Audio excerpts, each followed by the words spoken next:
ici, partout où nous sommes dans la présence du Seigneur. Je crois que le Saint-Esprit agit, Dieu agit, parce qu'il est celui qui veille sur sa parole.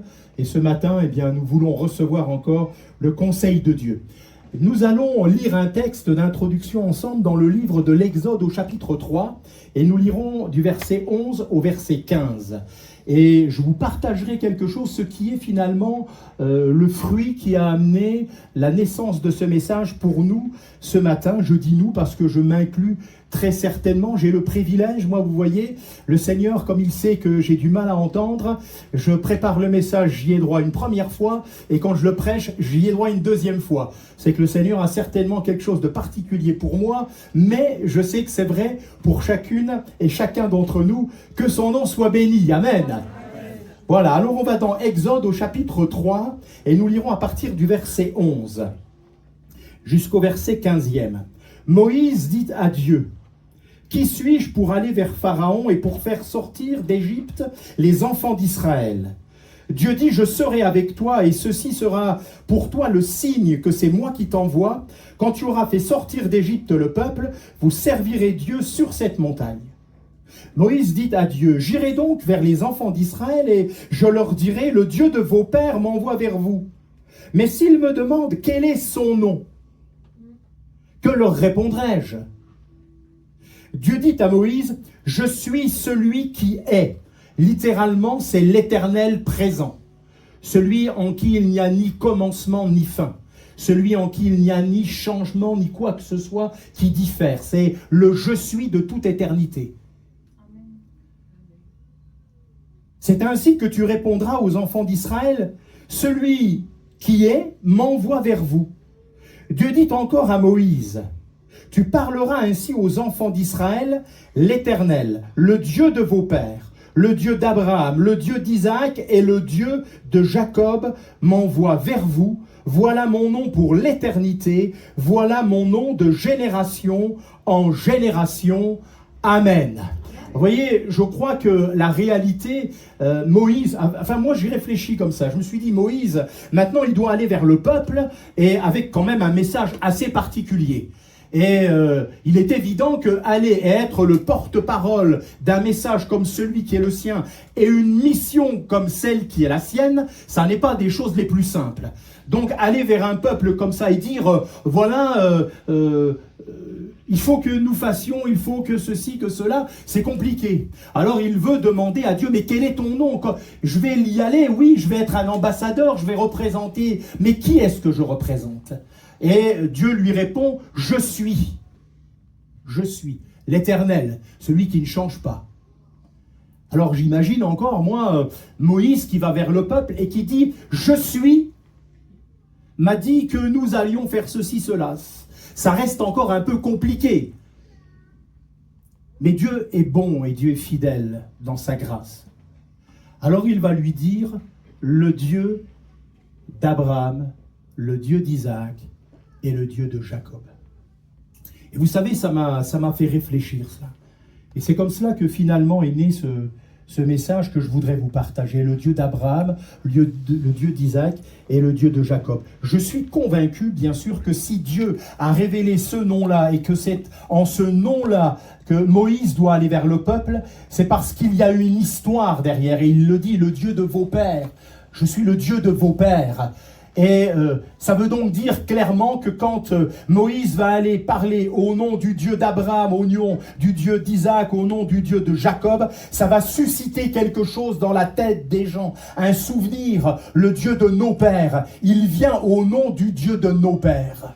Alors, nous allons considérer ensemble ce que ça signifie pour nous aujourd'hui, le Dieu d'Abraham, le Dieu d'Isaac et le Dieu de Jacob. Ce qui était vrai en son temps pour ce peuple et qui reste vrai pour nous. Et moi, ce que je voudrais ce matin, c'est que l'on puisse se dire: il est le Dieu d'Abraham, il est le Dieu d'Isaac, il est le Dieu de Jacob, mais il est mon Dieu. Amen. Amen. Et moi je bénis Dieu pour les chants de ce matin parce que c'était vraiment la thématique. Il est mon Dieu. Et tu l'as répété plusieurs fois, il est notre Dieu. Frères et sœurs bien-aimés du Seigneur, savoir que Dieu est Dieu, savoir que Dieu est l'Éternel présent, le Tout-Puissant, savoir qu'il est le Dieu des pères, tout cela c'est glorieux. Pouvoir lire dans la parole de Dieu tous les livres que nous lisons qui nous parlent de tout ce que les hommes, les femmes, à travers toutes les générations ont vécu dans la présence de Dieu, c'est extraordinaire. Mais pouvoir dire il est mon Dieu, ça c'est quelque chose qui surpasse tout. Amen. Et ce matin, nous avons chanté à notre Dieu. Tu as chanté, j'ai chanté à mon Dieu. Amen. Et ça, c'est quand même quelque chose qui fait la différence. Amen. Alors, qu'est-ce que cela signifie, le Dieu d'Abraham, tout d'abord? Vous savez que on a traité là sur Saint-Dié 3 dimanches de suite le thème de l'alliance. Alors j'ai abordé l'alliance justement avec les patriarches, l'alliance qui a été traitée avec Abraham, avec Isaac et Jacob. Ensuite, c'était l'alliance qui a été traitée avec le peuple, une alliance renouvelée. Et puis ensuite, la nouvelle alliance qui a été traitée à travers, bien sûr, Jésus-Christ. Dieu est un Dieu d'alliance. Vous savez, moi, il y a maintenant, je fais très attention, parce que des fois, je confonds la date de mon mariage et la date de mon baptême. Donc, il faut que je fasse très attention, surtout qu'Isa est là. Comme ça, là, puis il n'y a pas d'obstacle entre nous, c'est formidable. Et j'aime bien quand c'est comme ça. Mais maintenant, ça fait exactement 44 ans passés que j'ai une alliance. Alors, pourquoi? Parce que c'est le signe. C'est un signe. C'est un signe qu'un jour, eh bien, nous nous sommes dit oui. Et à partir de ce moment-là, nous avons formé un couple, et ensuite, les enfants sont arrivés, une famille. Et 44 ans après, on est toujours là. Des gens me disent, 44 ans, vous êtes des dinosaures. Eh bien, je préfère être un dinosaure aujourd'hui, vous savez. Ouais. En tout cas, gloire à Dieu, merci Seigneur. Elle est toujours là, toujours gentille. C'est formidable. J'ai dit tout à l'heure à la sœur, c'est ma moitié, c'est la meilleure moitié. Vous voyez, comme ça, je suis tranquille. Le Dieu de l'alliance. Vous savez, sur la terre, les alliances, il y en a beaucoup qui sont traitées. On en entend parler aujourd'hui, là, désaccords, hein, désaccords,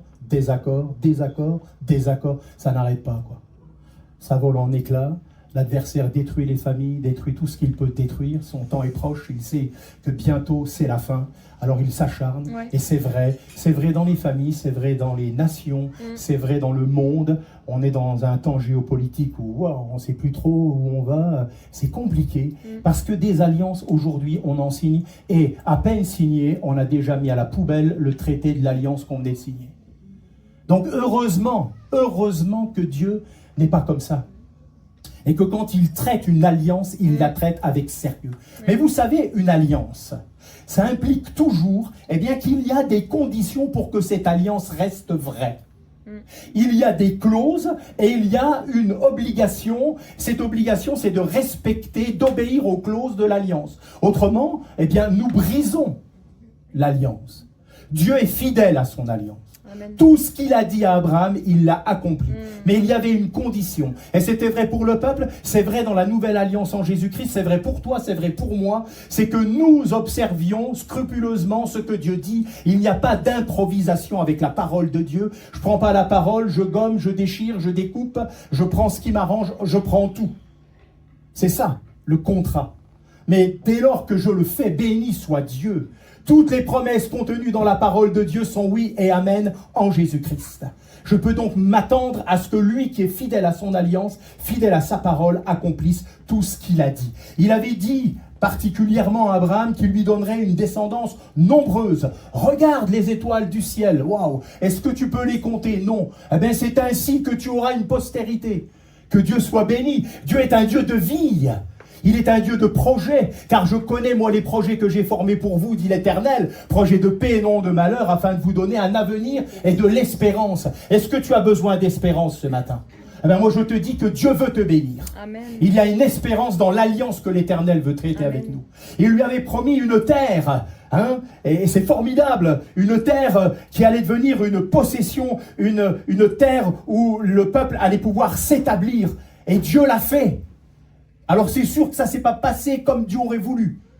Ils y sont arrivés, ils ont fait des détours, ça a été compliqué, une génération est morte. Mais à la fin, Josué, Caleb, et après tous les autres sont entrés, ils ont pris possession. Tout lieu que foulera la plante de votre pied, je te le donne. Amen. Amen. Soyons des conquérantes et des conquérants. Allons de l'avant avec la grâce de Dieu. Nous avons des terres à conquérir. Dans nos familles, là où nous travaillons, là où nous habitons, partout autour de nous. Il y a encore des femmes, des hommes, et je crois que Dieu nous promet encore de très belles choses. Et il va même lui dire que toutes les familles de la terre seraient bénies en lui. Vous vous rendez compte?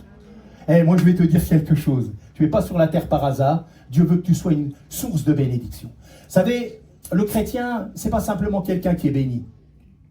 C'est quelqu'un qui est béni. Là, vous pouvez dire oui, amen. Amen. C'est quelqu'un qui est béni? Oui. Amen. Hein? Bénir, c'est dire du bien. Dieu veut dire du bien de nous. Mais ce qu'il veut particulièrement, c'est que nous ne soyons pas que bénis, mais que nous soyons des canaux de bénédiction. C'est un beau projet, ça, non? Oui. Vous vous rendez compte? L'eau que je lui donnerai deviendra une source. Ce n'est pas simplement la Samaritaine, tu vas être désaltéré, mais tu vas devenir une source. On est des chrétiens sources. Amen. Ah, que Dieu soit béni. C'est formidable ça. Quel projet Dieu a pour chacune et chacun d'entre nous. Et puis, deuxième réflexion concernant le Dieu d'Abraham, c'est un Dieu personnel. J'ai aimé... Bon, j'ai beaucoup apprécié, mais j'apprécie vraiment quand tu conduis les chants et tout. Je te dis pas ça comme ça mais il y a une onction particulière, avec le groupe d'ailleurs. C'est vraiment bien. Hein. Gloire à Dieu. Hein. Vous êtes vraiment gâtés. Hein. Bon, nous aussi, on est gâtés. On a des... Ça envoie aussi, là. Gloire à Dieu. Hein. C'est formidable. C'est formidable. Vous vous rendez compte? Je suis le Dieu d'Abraham. Vous savez que Dieu n'est pas une force impersonnelle. Un Dieu. Il y a un Dieu. Vous savez, quand vous posez la question à quelqu'un, oui, je sais qu'il y a un Dieu. Il y a un Dieu. Ah ouais, bah, tant que tu sais qu'il y a un Dieu, tu ne sais pas grand-chose. Il ne faut pas savoir simplement qu'il y a un Dieu. Il faut savoir qu'il y a Dieu. Qu'il y a Dieu qui veut véritablement une relation personnelle et intime avec chacune et chacun d'entre nous. Amen. Quand il déclare « Je suis le Dieu d'Abraham », eh bien, finalement, il dit « Mais moi, tu vois, je veux être ce Dieu-là, quoi. Ce Dieu d'intimité. Je veux marcher avec toi. Je veux être avec toi tous les jours. » Jésus lui-même de nous dire « Je suis avec vous tous les dimanches matins de 10h30 à midi. » Alléluia. Ben, c'est vrai. Amen. Mais ce n'est pas suffisant. Il est avec nous tous les jours. Hein. Les bons, comme les moins bons, comme les difficiles. Tous les jours de notre vie. Jusqu'à la fin. Ça doit nous réjouir aussi, ça. Dieu désire être avec nous, s'investir dans nos vies, s'impliquer dans nos vies. Il désire véritablement être en commune union. La communion, c'est une commune union. Dieu connaît Abraham personnellement. Dieu te connaît, me connaît personnellement. Dieu a marché avec Abraham. Et Abraham a marché avec Dieu. C'est extraordinaire, ça. Vous vous rendez compte où que nous soyons, dès lors que là où nous sommes et ce que nous allons faire soit conforme à la volonté de Dieu, hein, parce qu'il y a des endroits où Dieu n'ira pas. Il ne faut pas croire que Dieu va partout avec nous si nous n'allons pas là où il veut que nous soyons. Là aussi, hein, il faut être très clair. Hein. Mais dès lors que je suis là où Dieu veut que je sois et que j'accomplis ce qu'il veut, il est avec moi. Pas parce que je le demande, tout simplement parce qu'il m'aime et qu'il le veut. C'est son souhait le plus cher. Je suis avec vous, dit le Seigneur. Et il désire être avec chacune et chacun d'entre nous. Dieu connaît Abraham, Dieu te connaît. Tout à l'heure, pour le texte de la Sainte Seine, qui nous a été lu par Christophe, il y avait cette pensée, sonde-moi, ô Dieu, connais mon cœur. Regarde si je suis sur une mauvaise voie, ramène-moi sur la voie de l'éternité. Sonde-moi, ô Dieu. Mais oui, Dieu nous sonde. Et vous savez, sonder, c'est pas simplement regarder, c'est regarder scrupuleusement, analyser, sonder quelque chose. Souvent, sonder, c'est pour faire une analyse précise de quelque chose. Dieu veut sonder notre cœur, faire une analyse précise de notre cœur, mais pour notre bien. On n'a rien à craindre. Dès lors qu'on aime le Seigneur, est-ce que j'ai à avoir peur qu'il sonde mon cœur? Pas du tout. Sonde mon cœur, mes reins, mes pensées. Les reins, c'est symbole de force. Mes pensées aussi. Seigneur, sonde mon être entier. Et regarde. Et si je m'égare, eh bien, ramène-moi. Parce que ici, non seulement Dieu connaît Abraham, il marche avec lui, mais il le dirige, il lui parle. Il y a ces moments d'intimité. Est-ce que Dieu te parle? Dieu nous parle principalement par sa parole. Est-ce que tu lis la parole de Dieu? Est-ce que tu aimes lire la parole de Dieu? Nous prions selon la parole de Dieu. Nous voulons agir conformément à la parole de Dieu.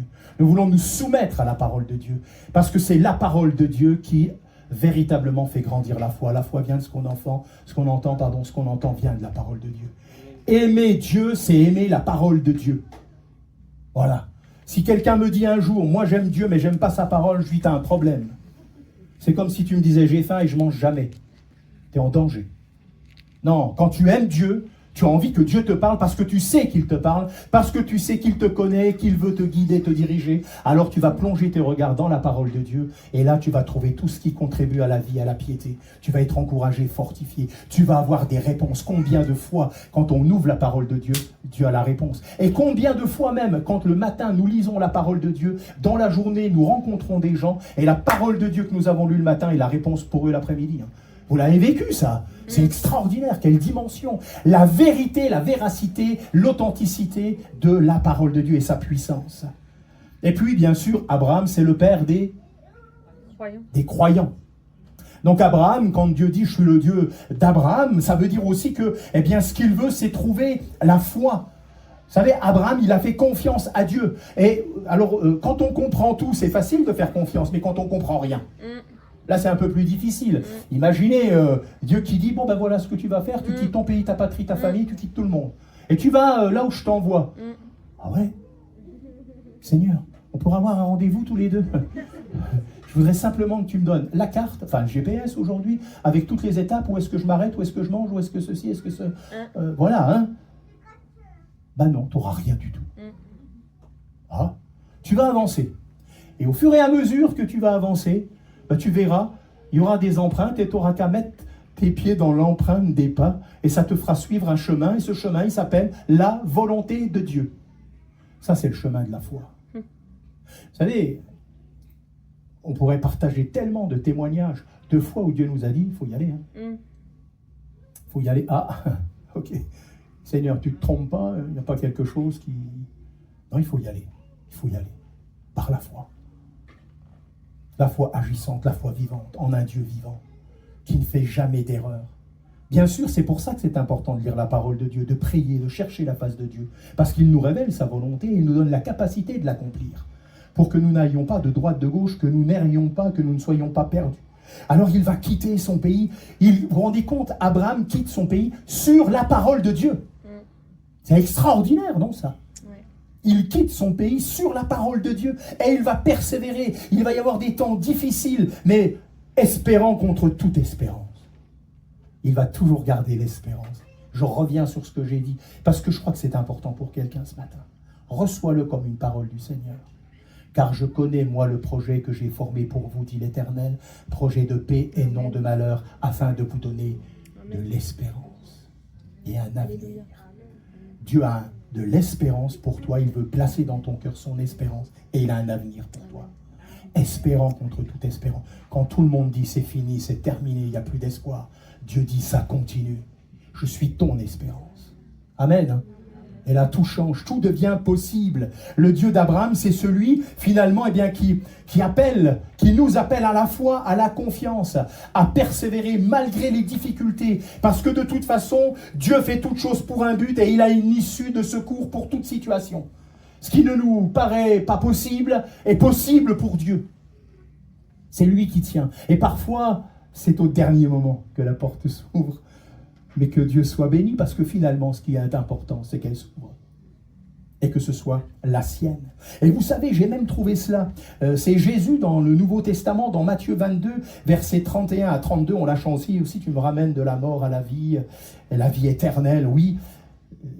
Jésus, alors qu'il est interrogé par des gens qui viennent toujours pour le piéger, là, les Sadducéens, pour aux questions de la résurrection et tout, là, si quelqu'un est marié avec, et puis qui sait, il ressuscite, avec qui, il dit, mais vous n'avez rien compris, hein, dans le ciel, ça ne se passera pas comme ça, de toute façon.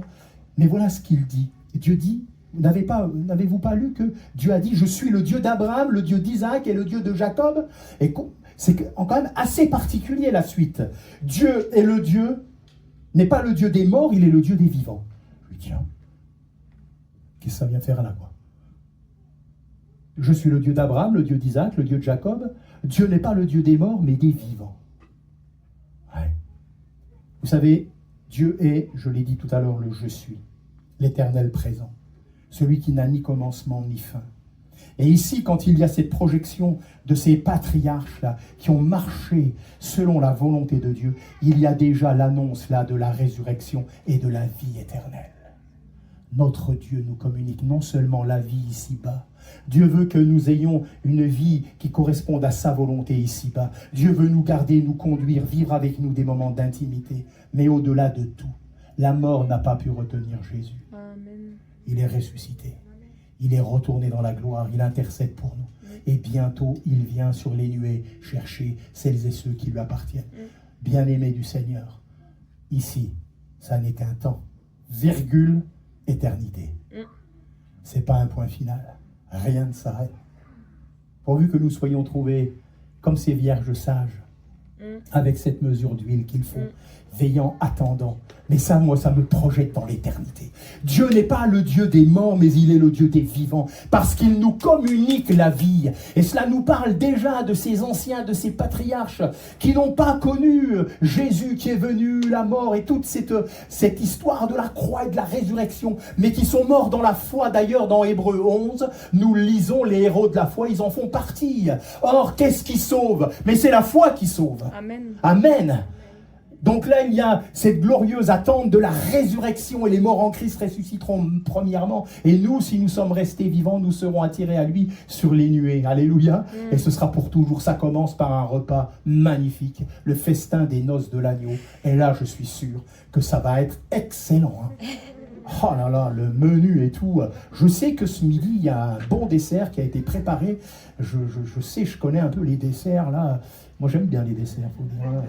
Bon, pas que les desserts, mais les desserts quand même. Le Dieu d'Abraham, Dieu est fidèle à ses promesses. Dieu souhaite une relation personnelle avec nous. Dieu cherche en nous la foi, l'obéissance, la soumission. Et il nous communique la vie éternelle. Alors maintenant, est-ce que je continue? Ça va? Oui. Formidable. Alors on va à Isaac. Comme ça, vous savez, il y a 3 points. 1, 2, 3. Abraham, Isaac, Jacob. On entre dans le deuxième. On a fait 33% de la marche.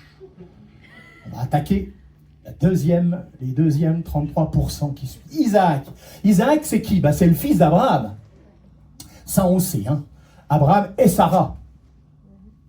Pas oublier la maman. Il n'y a pas longtemps, c'est la fête des mères. Bientôt, c'est la fête des pères. Cadeau. Bref. Isaac, donc, le fils de la promesse. Vous savez ce que ça signifie, Isaac? Le prénom Isaac? Il rit. Ouais. Alors, l'histoire du rire, là, c'est pas il rit, c'est une super nouvelle, tu vas avoir un enfant, c'est une super... C'est pas du tout ça, l'histoire. C'est plutôt, c'est impossible. Voilà, c'est plus... je fais un petit... voilà, c'est il rit... C'est pas le rire qui accueille une bonne nouvelle et qui se dit « Ouais, ça va se réaliser, c'est magnifique. » C'est plutôt « Non, mais je peux plus. À mon âge, avoir un enfant, franchement, si on avait dû avoir un enfant, ça fait longtemps qu'on l'aurait eu. » Donc, il rit. Sauf que Isaac, il rit, devient le fils de la promesse. C'est extraordinaire. Je l'ai dit, Dieu fait des promesses, mais il est aussi celui qui accomplit sa parole. Vous voyez, Dieu a promis à Abraham qu'il aurait une descendance nombreuse. Ensuite, il y a, tu auras un fils. Voilà. Dieu veille sur sa parole pour l'accomplir.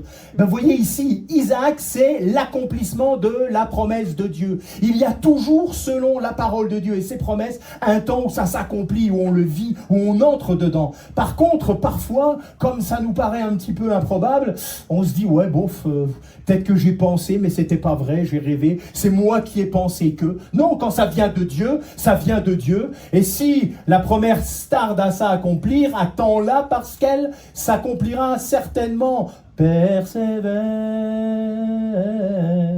J'aime beaucoup ce chant-là, tiens, je te le dis comme ça encore. C'est un beau chant. C'est un magnifique chant. Persévère. Vous savez que le chrétien, c'est quelqu'un qui doit persévérer.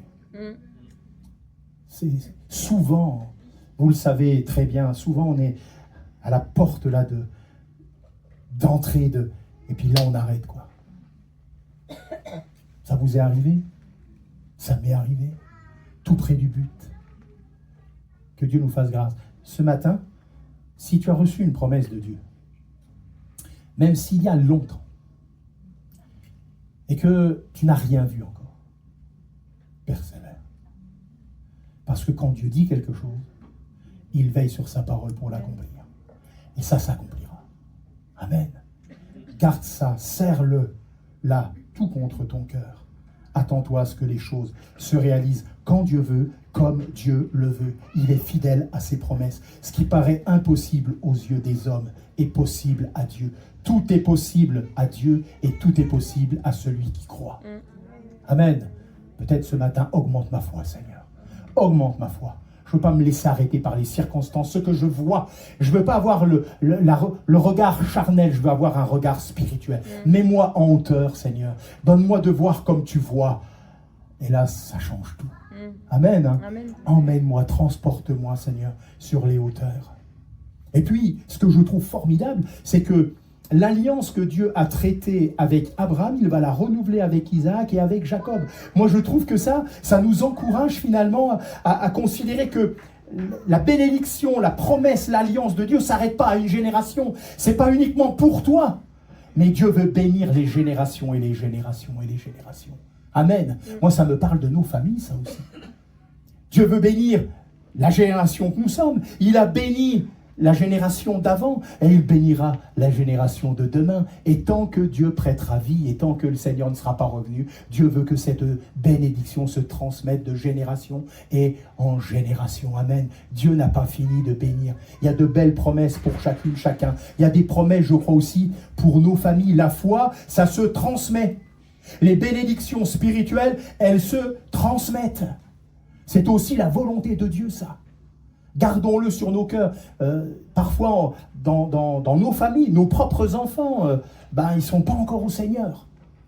Puis des fois, on les voit vieillir, tout ça. Puis on se dit, vous savez, moi, je fais confiance au Seigneur. Je fais confiance au Seigneur. Déjà, il faut que nous soyons des témoins. Il faut qu'on leur donne envie. Hein. Déjà, pas qu'on les dégoûte. Il faut qu'on leur donne envie. Puis il faut qu'ils sachent qu'on les aime. Et puis on prie pour eux. Et c'est finalement la plus belle chose qu'on puisse faire, c'est prier pour eux. Les entourer de nos prières. Les arroser de nos prières. Puis on fait confiance au Seigneur. On est là. On sera toujours là. Même si, malheureusement, ils partent un petit peu. On est là. Moi, je vous parle du concret parce qu'on l'a vécu avec un de nos garçons qui a vécu des moments très difficiles. Et à un moment, on lui avait dit, mais tu sais, quand tu veux revenir, tu reviens. Et un jour, il a décroché le téléphone et il me dit, papa, ce que vous avez dit, ça marche toujours, mais j'ai dit, mon fils, t'es mon fils pour toujours. Reviens. Et il est revenu. Et merci Seigneur, voilà. Aujourd'hui, il est là, il sert, on est heureux. Mais on vit tous des moments comme ça. Vous savez, moi, si quelqu'un me dit, moi, je suis chrétien, c'est du billard, j'ai jamais eu un problème. Hein. J'y viens dans mon bureau, explique-moi, hein, parce que toi, t'es un cas. Parce que j'ai appris une chose, moi. C'est que quand on prend position pour Dieu, le diable prend position contre nous. Hein. Donc le vent, il va souffler. Hein. C'est clair. Ça va souffler. Hein. Et des moments, waouh. Mais Dieu est fidèle. Dieu est fidèle. Je te le dis pour ta génération. Et pour la génération qui vient. Dieu est fidèle. Amen. Amen. Qu'il nous trouve, nous, fidèles, à la hauteur de sa fidélité. Et là, c'est déjà un super challenge hein, pour chacune et chacun d'entre nous. Vous savez, quand on lit dans Genèse 22, ça c'est quelque chose aussi. Hein. Bon, donne-moi ton fils. Wow. Ok. Bon, je vais choisir. Non? Ton unique. Ah, là ça se précise. Hein. Il n'y a plus le choix là. C'est pas Ismaël, c'est Isaac. Hein. Les choses sont claires. Wow. Bon, on y va. Je peux même pas m'imaginer, moi. Hein. Et il part, il prend son fils, avec les serviteurs, le bois, enfin tout ce qu'il y a, il faut tout, il emmène tout. Puis à un moment, il dit aux serviteurs, restez là. Moi et le garçon, nous allons adorer, on reviendra. Et là, il marche. Puis à un moment, Isaac, il se dit, bon, ok, il y a tout, sauf l'agneau. Mais où est l'agneau? Dieu se pourvoira. Des questions, quand même. Dieu pour. Il est jeune, Isaac, il ne connaît pas encore Dieu comme son père, Abraham. Et là, il y va. Et à un moment arrive le moment, je crois, le plus terrible, où il faut ligoter le fils. Puis non seulement ça, après il faut prendre le couteau. Non mais, tu te dis, comment c'est possible un truc pareil, quoi. Et là, Dieu l'arrête. Je sais maintenant que tu m'aimes. Oh, purée. Et là, il y a le bélier, enfin vous connaissez l'histoire.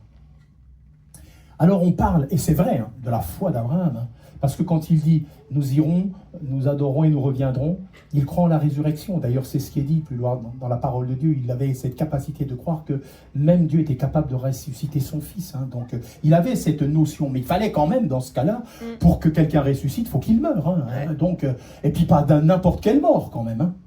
Alors oui, tout ça, c'est formidable. Mais vous savez, moi, ce qui me fait réfléchir, Isaac, il ne se rebelle pas. Ouais. Rien. Wow. Il aurait pu dire non mais ça va pas. Enfin, je sais pas moi, un moment quand son père veut le saisir et tout, c'est formidable de parler de la foi d'Abraham. Mais alors la foi d'Isaac, puis sa soumission, son obéissance, il se soumet sans se révolter. Wow. Vous voyez, je comprends qu'il y a déjà dans le cœur de ce jeune Isaac, mais une obéissance, une foi, une soumission qui dépasse tout. Donc je comprends aussi que Dieu ait pris plaisir à réitérer l'alliance qu'il avait traitée avec son père, avec lui. Parce que quelle situation, quelle circonstance. Wow. Vous savez, parfois Dieu nous dit « offre-moi ». Alors déjà, on doit s'offrir soi-même comme un sacrifice vivant, agréable à Dieu. Et puis parfois Dieu nous dit, peut-être ce matin Dieu te dit, tu vois ça là, ça fait quelque temps que je te demande de me l'offrir. Hein. Est-ce que tu vas me l'offrir? Alors nous on pense à ce qu'on va perdre.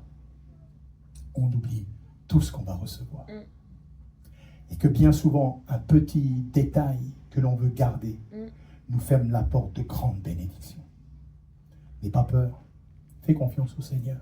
S'il te demande de renoncer à quelque chose, on renonce. Et tu verras comment il va combler ton cœur, comment il est capable de faire au-delà de ce que tu penses, au-delà de ce que tu espères. Et puis, le Dieu d'Isaac, Abraham, Jacob, bon, ce sont des gens quand même qui sont assez virulents, mais la réalité, Isaac, lui, il est considéré comme un homme paisible, calme. Oh là là. Moi, le Seigneur, j'ai encore du boulot. Hein. Enfin, non. Le Seigneur a plutôt du boulot. Je ne suis pas toujours calme, moi. Hein. Je ne sais pas vous, comment vous êtes. Hein. Mais je l'ai appris, parfois à mes dépens. Quand on prend des décisions un peu trop comme ça, là, c'est pas sage, quoi. Il faut se poser. Respirer. Calme. C'est dans le calme et la confiance. Qui est-ce qui a besoin de calme et de confiance ici? Personne n'ose lever la main. Hein. Moi, j'ai besoin. Hein. J'ai besoin. Vous pourrez prier pour moi aussi, hein, pour ça. Non, mais vous savez, ce que j'ai appris finalement, c'est qu'on est toutes et tous différents et que ce qui, pour moi, ne va pas du tout être un sujet de stress ni quoi que ce soit, pour toi, ça va l'être. Et pour toi, ce qui n'est pas du tout un sujet de stress, pour moi, ça va l'être. On est différents, quoi. Hein. On est différents. Donc, il ne faut pas dire, oh ben moi, dans ce cas-là, j'aurais pas ceci, j'aurais pas cela. Non, parce que demain, on verra comment ça se passera. Il faut faire attention. Chacun est différent. Mais que Dieu nous trouve vraiment, quand même, avec comme trait dominant la paix. La parole de Dieu nous dit, soyez des artisans de paix. Communiquez la paix autour de nous. Prendre les choses les plus importantes dans le recul et dans la paix. La douceur, aujourd'hui, dans ce monde, quand vous parlez de douceur pour les gens, c'est une faiblesse. C'est une faiblesse. Non, pour Dieu, ça n'est pas du tout une faiblesse. Au contraire, c'est de la sagesse. Jésus lui-même de dire, je suis doux et humble de cœur. La douceur, être en paix, être des artisans de paix et persévérer dans le calme. Je crois que finalement, quand on persévère dans le calme, on remporte beaucoup plus de victoires que quand on va dans l'affrontement direct. Vous savez, on se lève et on y va. Ah, il faut que j'ai le dernier mot, il faut. Non, laisse Dieu faire. Laisse-le agir. Peut-être c'est pour quelqu'un en ce moment qui passe un moment difficile. Laisse Dieu faire. Fais pas comme toujours. Je vais y aller, puis ça. Calme. Isaac, Finalement, c'est la fidélité de Dieu à sa parole, la capacité d'accomplir ce qu'il promet et rester calme dans toutes circonstances, considérant que ce qui est impossible aux hommes est possible à Dieu. Amen. Amen. Et le dernier, c'est... Alors lui, là, alors ton chant, on était dedans. Le Dieu de Jacob. Qui c'est qui a dit Amen? C'est lui qui a dit Amen, c'est bien. Ça, voilà, voyez, ça c'est de l'encouragement pur. Là, hein? Tu t'y attends pas, puis d'un coup, paf, Amen. Merveilleux. Jacob, le petit-fils d'Abraham, le fils d'Isaac. De lui vont naître ces 12 tribus d'Israël. Si je devais qualifier Jacob, je dirais que c'est véritablement quelqu'un qui n'est pas parfait. Au contraire. Jacob, c'est pas un homme parfait, il trompe son frère Ésaü, il trompe son père. Enfin bref, il y a quand même un petit peu... Jacob, c'est le supplanteur, l'usurpateur. Bon, son prénom, c'est pas top, quoi. Hein. Voilà, hein. Mais ça caractérise bien ce qu'il est. Celui qui compte sur ses propres forces, hein, qui court vite, qui se sauve, qui fait ses petits trucs et patati patata. Ça, c'est notre brave Jacob. Alors, qu'est-ce que ça veut me dire à moi, ça? Ben, vous savez, Dieu ne choisit pas que des personnes parfaites pour les utiliser. Autrement, je ne serais pas là. Hein. Jamais je serais venu. Mais Dieu a la capacité de changer le mal en bien. Amen. Et Dieu a la capacité de prendre des choses imparfaites, il les appelle, il les corrige et il les transforme. Amen. Amen. Hein? Dieu n'appelle pas des qualifiés, mais il qualifie ceux qu'il appelle. Ça, c'est extraordinaire que Dieu soit béni. Hein? Ouais. Moi, ça me réjouit, ça doit vous réjouir aussi, parce que vous êtes imparfaits et imparfaits. Oui. Comme moi. Mais Dieu veut le meilleur pour nous. Il veut nous transformer, nous bonifier. Alors, il y a le chemin hein, qui nous permet aussi d'atteindre ces choses-là. Vous savez, et là encore, je veux vraiment le dire peut-être à quelqu'un en particulier. Dieu est capable de transformer une vie qui a mal commencé malgré les erreurs du passé, et il est capable d'en faire quelque chose d'extraordinaire. J'ai vécu tant de témoignages. Moi, j'ai eu la joie de travailler pendant je ne sais même plus combien de décennies dans la jeunesse. Et je vous garantis que des jeunes, j'en ai vu fracasser de toutes les manières, de toutes les sortes. J'ai vu des jeunes, mais vraiment leur vie exploser. Alors, je ne vous parle pas de tout, on est en plein dedans en ce moment. Hein. Tout ce qui concerne le harcèlement, malheureusement les violences sexuelles, mais aussi ceux qui ont été dans la drogue, dans l'alcool, et toutes ces choses-là. Et je les ai vus. On a passé des nuits. On était ensemble, on parlait, on priait. Je me souviens de cette maman qui est venue me voir pour me dire merci pour ce que vous avez fait avec mon fils. Je ne sais pas moi qui l'ai fait. C'est le Seigneur qui l'a fait. Drogué et autres. Et quand vous voyez des jeunes aujourd'hui qui servent le Seigneur, vous dites béni soit le Seigneur. Amen, ouais. C'est une grâce. Hein. Ça, c'est une grâce. Il faut prier hein, vraiment pour les jeunes. Parce que nos jeunes aujourd'hui, hein, franchement, c'est pas simple. C'est pas simple. Waouh, waouh, waouh. Mais Dieu a un beau projet pour eux. Amen. Hein. Dieu veut les bénir. Dieu veut leur faire grâce. Alors, ce matin, hein, voilà, on a de l'espérance. Et je te le dis, je me le dis, Dieu veut encore nous transformer. Il a devant lui un chef-d'œuvre qui s'appelle Jésus-Christ.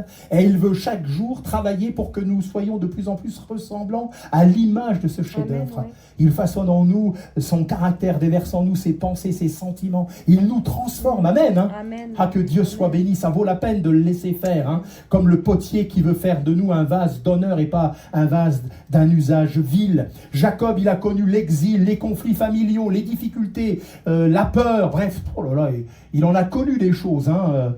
Ouais. Vous savez, je l'ai déjà dit tout à l'heure, Dieu n'est pas avec nous que quand tout va bien. Dieu est avec nous quand ça va mal. Amen. Amen. Si tu passes un temps de tempête, un temps de conflit, un temps de problème, et même, j'ose le dire, si c'est à cause de toi. Parce que des fois, c'est pas toujours les autres aussi, quoi. Et à un moment, il faut reconnaître que, voilà, on y est aussi pour quelque chose.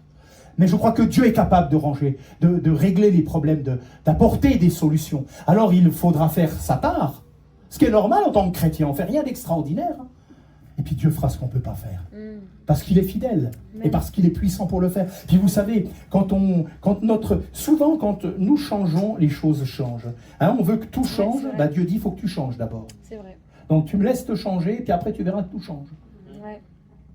C'est notre manière de voir les choses, notre perception des choses qui va changer aussi. Et ça, c'est quand même pour le meilleur. Oui, Dieu, c'est celui qui transforme. Il va y avoir un moment particulier, hein. Jacob, il va se retrouver là au quai de Jabbok, et puis il va lutter toute une nuit, là, et puis le jour va se lever, bref, il y a un combat qui se fait, et puis, eh bien, celui qui prend par le talon, celui qui supplante, il va devenir celui qui lutte avec Dieu, où Dieu est fort, Dieu triomphe. Israël, tu ne seras plus appelé Jacob, mais ton nom sera Israël. Waouh! Dieu triomphe. Ben, vous savez, nous sommes vainqueurs quand Dieu nous a vaincus. Nous sommes vainqueurs quand Dieu triomphe dans nos vies, quand Dieu change. C'est fini, Jacob, tu ne courras plus comme avant. Touché à l'emboîture de la hanche. Tu ne compteras plus sur tes capacités maintenant. Il va falloir que tu comptes sur Dieu. Finalement, ce qui va caractériser Jacob, c'est sa manière de marcher qui va changer. Déboîté à la hanche. C'est fini. Est-ce que nous avons une nouvelle manière de marcher? Est-ce que Dieu nous a touchés? Est-ce que nous ne marchons plus comme avant? Et ça se voit. Ça vaut la peine de réfléchir à ça. Ce matin, Seigneur, que je puisse marcher comme tu le veux, Seigneur. Fais ton œuvre. Vraiment, remporte ta victoire.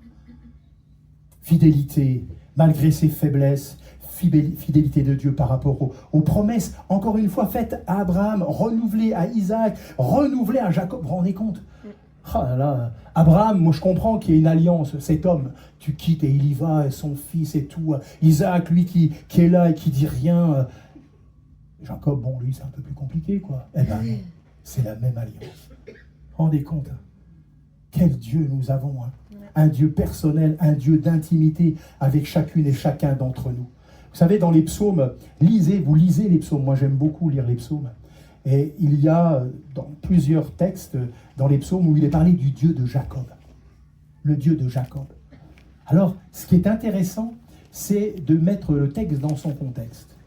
Parce que quand il est parlé du Dieu de Jacob, très souvent, il est parlé du Dieu de Jacob comme un refuge, un rocher, une forteresse, un protecteur, celui qui nous secourt. Je prends par exemple le psaume 46 au verset 12, il est dit, au verset 12 du psaume 46, le Dieu de Jacob est pour nous une haute retraite. Le Dieu de Jacob est pour nous une haute retraite. Et juste au début du psaume 46, il est dit, Dieu est pour nous un refuge et un appui, un secours qui ne manque jamais dans la détresse. C'est pourquoi nous sommes sans crainte. Vous connaissez ce chant-là? Dieu est pour nous un refuge et un abri, un qui ne manque. Ça me dit quelque chose. Arrête. Ça me dit quelque chose. Ah oui, ça te dit quelque chose. C'est un petit peu vu. Mais... Finalement, il y a beaucoup de psaumes qui sont des chants qu'on a repris. C'est vrai, dans l'intégralité. Est-ce que tu peux dire ce matin, Dieu est pour moi un refuge et un appui, un secours qui ne manque jamais dans la détresse? C'est pour ça que je suis sans crainte. Quand la terre est bouleversée, que les montagnes chancellent au cœur des mers, ça ne bouge pas. Vous savez, il y a un endroit où il n'y aura jamais de coup d'État, de tremblement de terre, de catastrophe. C'est là où il y a le trône de Dieu. Il règne. Il tient tout dans ses mains. Et il nous communique sa grâce. Non seulement il est le créateur de l'univers, mais Dieu est le soutien personnel de chacune et de chacun qui lui a abandonné sa vie. Tu pourras toujours compter sur le secours de Dieu. Toujours. Et si tu as besoin d'un rocher protecteur, d'un asile protecteur, d'un refuge, tu as l'Éternel. Amen. On peut toujours venir. Il nous accueillera toujours. Alors, Dieu de Jacob, la grâce de Dieu envers des personnes imparfaites, transformation du cœur, présence dans les épreuves, fidélité aux promesses, protection, secours. Voilà ce que c'est le Dieu de Jacob. Alors vous comprenez quand Dieu dit à Moïse, tu leur diras, le Dieu d'Abraham, le Dieu d'Isaac, le Dieu de Jacob, c'est lui qui m'envoie. Eux, c'était tout frais, hein. Et nous, c'est pareil. C'est la même chose. Ton Dieu, c'est le Dieu qui ne change pas. Amen. Et je conclus, je résume. Le Dieu d'Abraham, c'est la foi. Le Dieu d'Isaac, c'est la promesse. Le Dieu de Jacob, c'est la transformation de quelqu'un d'imparfait en serviteur de Dieu et en servante de Dieu. Amen. Que le nom du Seigneur soit béni. Nous allons prier, demander encore au Seigneur sa grâce. Et peut-être ce matin, permettez-moi alors qu'on sera dans la prière, dans le recueillement, je vais adresser un simple appel, un court appel, peut-être pour donner aussi à quelqu'un, face à tout ce que nous avons partagé, eh bien de répondre aussi à l'invitation du Seigneur. Ça vaut la peine de prendre ces moments alors que nous sommes dans la présence de Dieu. Et puis peut-être, oui, comme cela nous a été évoqué tout à l'heure dans la lecture pour la scène, sonde-moi, ô Dieu, que Dieu nous sonde ce matin. Et qu'il puisse aussi faire l'œuvre qu'il désire faire en chacune et en chacun d'entre nous pour pouvoir l'accomplir à travers chacune et chacun d'entre nous. Amen. Amen. Seigneur, merci pour ta parole ce matin. Elle est bonne pour notre âme. Elle est la parole qui nous fortifie, qui nous renouvelle, qui nous encourage, qui nous dit « Continue, ne t'arrête pas en chemin, va jusqu'au bout. » Seigneur, tu es le Dieu fidèle, le Dieu des promesses, le Dieu de l'alliance, le Dieu qui est avec nous, le Dieu qui s'engage. Seigneur, merci parce que tu n'es pas comme nous, mais merci parce que tu veux nous rendre semblables à toi. Et pour cela, tu agis avec ta parole, l'action de ton esprit. Ce matin, je te prie, visite chacune, chacun d'entre nous. Oui, sonde nos cœurs, nos reins, nos pensées. Regarde. Si nous sommes sur une mauvaise voie, ramène-nous sur la voie de l'éternité. Pardonne nos péchés, délivre-nous de nous-mêmes. Parfois de notre orgueil, de notre suffisance, de nos mauvaises pensées, de nos mauvais raisonnements, parfois de notre impatience, de notre colère même, de notre incompréhension, de nos murmures. Pardonne-nous, Seigneur. Transforme-nous. Oui, Seigneur, transforme-moi, transforme-nous à l'image de ton Fils bien-aimé Jésus, pour l'unique gloire de ton nom. Alors que nous sommes là dans le recueillement, si quelqu'un s'est senti vraiment concerné par l'un ou l'autre aspect de ce qui a été partagé, il y a des paroles, je sais, qui ont été des paroles qui sont délivrées, dispensées comme autant de messages directs du ciel pour toi. Alors si tu veux répondre favorablement, bien sûr, je vais t'inviter très simplement à te lever à ta place. Et puis, c'est comme une confession de dire, je veux le faire, Seigneur. Alors, je m'approche de toi. Et fais ton œuvre en moi. Amen. Voilà, c'est le temps. Si quelques autres personnes désirent se lever, c'est le moment devant le Seigneur. On ne va pas vous demander pourquoi est-ce que vous voulez, c'est vous et Dieu. Mais on sait quand Dieu nous parle, quand Dieu nous demande quelque chose en particulier. Et vous savez, c'est le temps favorable. C'est maintenant le temps favorable, dit la parole de Dieu. Est-ce qu'il y a quelqu'un d'autre? Encore plusieurs se lèvent. Peut-être c'est le temps ce matin aussi d'abandonner quelque chose. Dieu te dit, ça fait combien de temps? Ou alors peut-être il te dit, tu vois, continue à croire. Ne te relâche pas. Ne lâche pas. Va jusqu'au bout. Alors il est fidèle et il accomplira sa parole. Amen. Encore quelques instants, plusieurs se sont levés. Peut-être qu'il y a un combat dans un cœur ce matin. Et Dieu te dit, mais lâche prise, fais-moi confiance.